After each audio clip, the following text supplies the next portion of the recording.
স্টিলের ছোট বাটিতে দুধ দোয়াচ্ছেন খামারি, শান্ত হয়ে দাঁড়িয়ে আছে গরু। খুব স্বাভাবিক দৃশ্য, কিন্তু এই দুধ যদি মাত্র 17 দিনের বাছুর দেয়। আশ্চর্যজনক এই ঘটনা ঘটেছে খামারি হারুনুর রশিদের ক্ষেত্রে। এ দৃশ্য দেখতে তার বাড়িতে ভিড় জমাচ্ছেন উৎসুক মানুষ। 17 দিনে বাছুর থেকে দুধ দেয়, এটা আমি জীবনেও দেখি নাই, এমনকি আমার বাপ দাদাও দেখে নাই, কোনোদিন শুনেও নাই। সেই অলৌকিক ঘটনা আমরা এখানে দেখেছি। সব বাছুর মায়ের দুধ খেয়ে বাঁচে। খামারি হারুনুর রশিদের একটি গাভী সম্প্রতি বাছুর দেয়।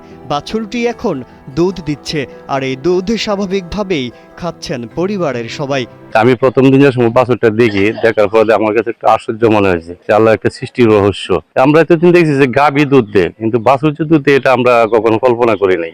আমি একজন সেনাবাহিনী অবসরপ্রাপ্ত সদস্য, দেশে বিদেশে আমি বিভিন্ন জায়গায় গেছি, কিন্তু এইরকম আশ্চর্যজনক ঘটনা আমার চোখে কখনো পড়ে নাই, আমরা কখনো দেখি নাই। একটা কাল্পনিক ঘটনা। ঘটনাটি কিশোরগঞ্জের করিমগঞ্জ উপজেলার গোজাদিয়া ইউনিয়নের পূর্বচর করণশী গ্রামের বাসিন্দা হারুনুর রশিদ 2 বছর আগে 75,000 টাকায় ফ্রিজিয়ান জাতের একটি গাভী কিনেছিলেন।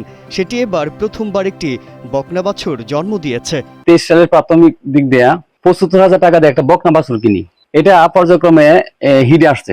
এরপর ইডিয়ার কোম্পানির 100% বীজ, তারপরে স্বাভাবিকভাবে কনসিভ করছে, প্রাথমিক ইয়াতেই কনসিভ করছে।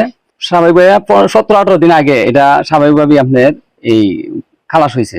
গরুর মালিক জানান, বাছুরটির জন্মের পর থেকে দেখেন সেটির ওলান অন্যান্য বাছুরের থেকে সম্পূর্ণ আলাদা, বয়সের তুলনায় অনেকটা বড়। পরে ওলানে হাত দিয়ে দেখেন দুধও আসে। শুরুর দিকে ভেবেছিলেন বাছুরটির পেট ফুটো হয়ে গেছে, তবে এই ধারণা ভুল প্রমাণিত হয় যখন বাছুরের ওলান থেকে দুধ বের হতে থাকে। বসুন্ধরা টিস্যু, অশুদ্ধতার বিরুদ্ধে এক বিন্দুও ছাড় নয়। আমি মনে করতে যে এটা কি পেট লিক হয়েছে কিনা, আমার মানে এরকম একটা ইয়া হইলো। উলানদে তো আসার কথা না, একটা ছোট বাছুর। তো আমি আমার চাচার কাছে এটা শেয়ার করলাম, ওনা বলতেছে যে উলানটা দেখো। আমি আইসে দেখি উলানটা বড় এবং লাল হয়েছে। আমি একটু চাপ দিছি, তোমরা দুধ ওর পড়তেছে। এমন ঘটনায় হারুনুর রশিদের বাড়িতে ভিড় করছেন অনেকে, কেউ দাঁড়িয়ে দেখছেন দুধ দোহন। আমি বাছুরের গলায় ধরলাম, হারুনে এই বাছুরের স্তন থেকে দুধ বার করছে, প্রায় 200 গ্রাম হইব। তখন আমি আশ্চর্য হয়ে গেলাম যে এই ধরনের ঘটনা আমরা কোনো বেলা দেখিও না, শুনিও নয়। বিষয়টিকে ব্যতিক্রমী ঘটনা বলেছেন উপজেলা প্রাণী সম্পদ কর্মকর্তা।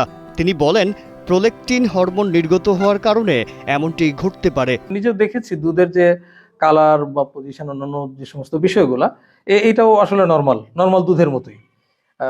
তাতে কোনো সমস্যা নেই। দুধটা খেলেও যে কোনো সমস্যা হবে এরকম না। দুধটা ভালো, নর্মাল দুধের মতোই, এবং গুণগত মানগুলাও আমার মনে হয় সেম। হরমোনের কারণে, বিশেষ করে এটা যে মিল্ক গ্ল্যাডডাউনের যে সমস্ত হরমোন, প্রোল্যাকটিন হরমোন, এইটা মিল্ক গ্ল্যাডডাউনের জন্য দায়ী। যে বাছুর নিজেই মায়ের দুধ খেয়ে বাঁচে, উল্টো সেই বাছুর নিজে দুধ দিচ্ছে। বিশেষজ্ঞদের মত হচ্ছে এটা হরমোন জটিলতা থেকে হয়ে থাকতে পারে। তাদের অনুমান, এই সমস্যার শুরু হয়তো মায়ের পেটে কোনো ওষুধ বা অন্য কিছুর পার্শ্ব প্রতিক্রিয়া থেকে।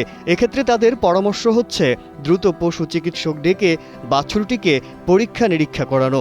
দুধ দেওয়ার ফলে বাছুরটি ক্লান্ত হয়ে পড়ছে কিনা বা ক্ষুধায় অরুচি আছে কিনা সেদিকেও খেয়াল রাখার পরামর্শ দিচ্ছেন বিশেষজ্ঞরা। কিশোরগঞ্জ থেকে সাইদুর রহমান নাইমের পাঠানো তথ্যচিত্রে ডেস্ক রিপোর্ট, কালের কণ্ঠ।